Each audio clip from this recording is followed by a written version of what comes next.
Welcome to Vikings Central. Got a fun video for you guys here today.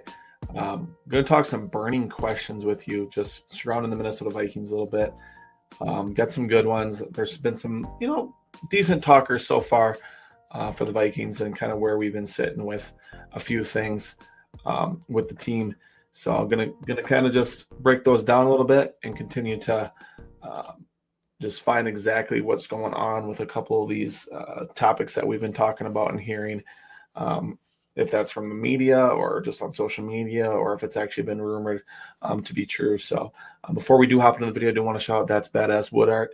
Use code VC15 at checkout for 15% off your order. And I will play a quick little ad. Just a great way to support a small business. That's Badass Wood Art. This segment of the Vikings Central podcast is sponsored by That's Badass Wood Art. They have some really cool pieces in the shop online that speak to gamers, sports fans, or just nostalgic and trendy pieces for your garage, home, or office. Luis at That's Badass Wood Art can even make you something custom if you don't see it in his store.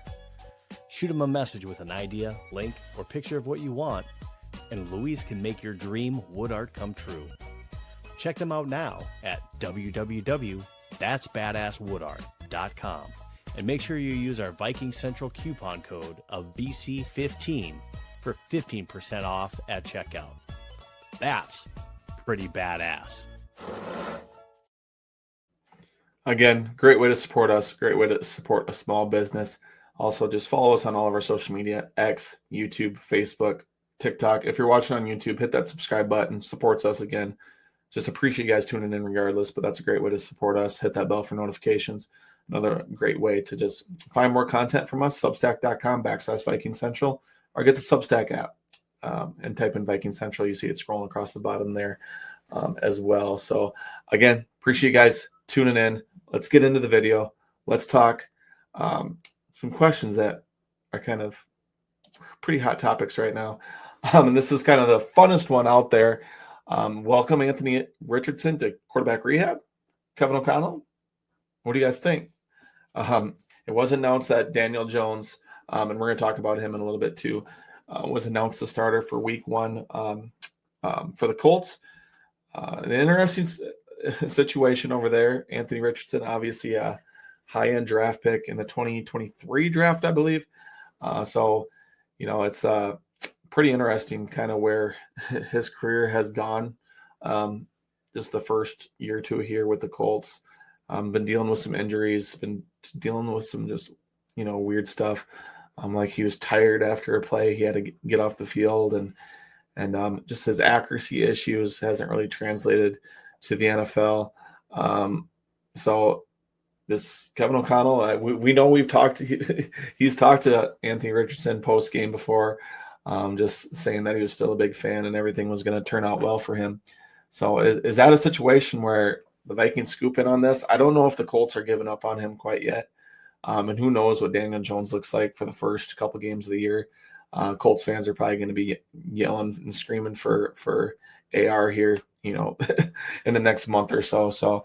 But it's just an interesting topic. I know it's been a thing that's been thrown around across social media and in the media. So I don't see it happening, but it would be a really cool and fun way for just to get another talented quarterback in here, a quarterback we know Kevin O'Connell I really liked during the draft process, and sounds like he still likes him within the first couple of years of his NFL career. On to the next one here is the Bears. Are they a big threat? Put up 38 points versus the Buffalo Bills in a preseason game. when the Bills didn't play like any of their starters. So does that make them a big threat? Who knows? I mean, the offense looked good. I got to give them credit.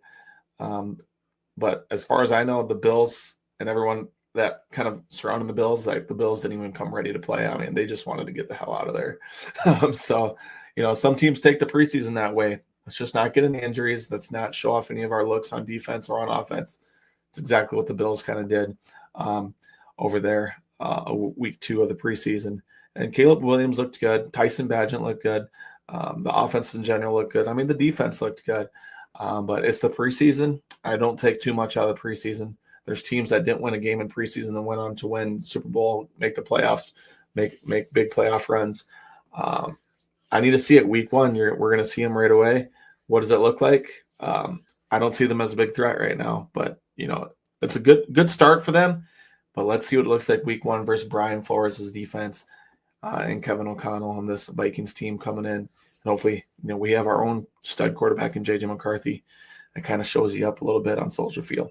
I think that'd be pretty cool. On to the next one is, so I pinpointed this in an earlier video, KJ Osborne. Do they look at bringing KJ Osborne in?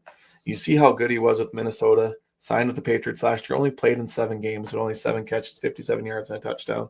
He was really good here with Kevin O'Connell, Mike Zimmer, and Kirk Cousins, just being that really reliable 3rd target, 4th target, and just moving the sticks, doing all the little things right. And that's exactly probably what this coaching staff is looking for: familiarity in the offense, reliability, good for your young quarterback, willing to do all the dirty work, good run blocker, just these things that kind of add up. And I feel like KJ Osborne is that guy. He's on the Commanders roster right now, so this could not even be a question. Maybe he makes the team and contributes this year for Washington. But if he does get released, I think the Vikings, there's a good chance that he does get scooped up. So that's an interesting one to look at. On the next one is Xavier Scott, a lock for the 53-man roster for the Minnesota Vikings. They did pick up, I think it's Zavadian Valladay, a UDFA from, I think, a couple of years back. Just another body. But they got Ty Chandler. They got Trey Stewart. They got Xavier Scott. Now they have him. Are they really wanting to play 4 running backs on Friday? Or are they going to play Ty Chandler? I don't know. Maybe Ty Chandler is making the team. I don't know. But, Ty Chandler, Xavier Scott, Trey Stewart, and Valladay. I don't think you need 4 guys. So I could see I think Scott's looked better and he's looked really good in the screen game. I would not be surprised at all if you see him on the sideline in street clothes, which would be pretty darn cool for a UDFA in 2024. So I think that's just really cool to see a guy just kind of moving up the depth chart and, just showing Kevin O'Connell that maybe he can be a little bit of an impact player, can be reliable as a 3rd guy, good in the screen game, be a good pass blocker. He's a former wide receiver. So I think he's making a big jump, and we'll see exactly on Friday if this is a fact over here that he is a lock to make the squad and that he doesn't even play on Friday. I think it'd be great to get him some reps, but maybe he might play a little bit and then they sit him. Maybe I'm completely wrong. Maybe I'm misreading this, but I think that's an interesting question to kind of dive into a little bit. My next one, a comp pick coming for the Vikings, and this kind of relays back to the Anthony Richardson talk. So he is a week 1 starter for the Colts. If he plays a certain amount of snaps and plays all year long for the Colts, I think it could be up to a 3rd round pick or for sure a 4th round comp pick, which is really good for the Vikings because the last couple of years we haven't had a ton of picks and in quantity. I mean, I think we had 4 last year, ended up being 5 or so. So I mean, all these comp picks, they really do matter. And if we would need to make a trade for a wide receiver, we can maybe use one of those mid-round picks here before the season if they feel like they want to go out and trade for somebody. Because we know they maybe then talk about like a Jordan Whittington or maybe a guy like a Trey Palmer. So if they are looking for something, I mean, these comp picks are helping to, okay, let's set on a mid-round pick knowing we're going to get a comp pick back next offseason.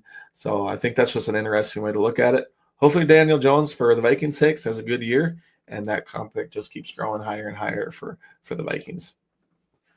Big year for Gabriel Murphy. I talked about this in a previous video a little bit. I feel like he's kind of set for a breakout year alongside Dallas Turner, Andrew Van Ginkel, and Jonathan Grenard. I think he could be that fourth guy that kind of really comes in and just shows you all the energy, shows that motor off. Brian Flores talked about it at a press conference yesterday, and he just loves the way Gabriel's been just attacking every day, improving every year. He's had a great start last year until the injury, coming off as a UDFA. I don't know how he was out of UCLA. Should have been a mid-round pick probably, and he's kind of shown that so far. But just the plays that he continues to make really just solidifies what the Vikings have felt about him from the start of mini camp last year, and he's just continuing to grow and develop more and more and more. But those are some burning questions that I had. If you guys have any more questions, just comment them on X if you're watching on X, Facebook if you're watching there, or on YouTube. And if you are on YouTube, just hit that subscribe button and that bell for notifications. Those are just some burning questions that I wanted to look at for you guys. And I think, there's going to be more questions coming about up until week 1 versus Chicago Bears. Really looking forward to it. Again, guys, I really appreciate you guys tuning in. God bless Viking Central. We'll see you in the